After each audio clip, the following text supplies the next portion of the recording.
جب وہ ان کے ساتھ دوڑ دھوپ کی عمر کو پہنچا تو ابراہیم نے کہا کہ بیٹا،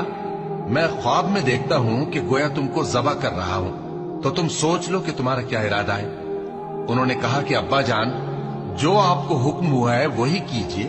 اللہ نے چاہا تو آپ مجھے صابروں میں پائیے گا۔ اس طرح جب دونوں نے حکم مان لیا اور باپ نے بیٹے کو ماتھے کے بل لٹا دیا تو ہم نے ان کو پکارا کہ اے ابراہیم، تم نے خواب کو سچا کر دکھایا، ہم نیکوکاروں کو ایسا ہی بدلہ دیا کرتے ہیں۔ بلا شبہ یہ کھلی آزمائش تھی، اور ہم نے قربانی کے ایک بڑے جانور سے ان کا یعنی اسماعیل کا فدیہ دیا، اور پیچھے آنے والوں میں ہم نے ابراہیم کا ذکر خیر باقی رکھا کہ ابراہیم پر سلام ہو، نیکوکاروں کو ہم ایسا ہی بدلہ دیا کرتے ہیں۔ بے شک وہ ہمارے مومن بندوں میں سے تھے، اور ہم نے ان کو اسحاق کی بشارت بھی دی کہ وہ نبی اور نیکوکاروں میں سے ہوں گے،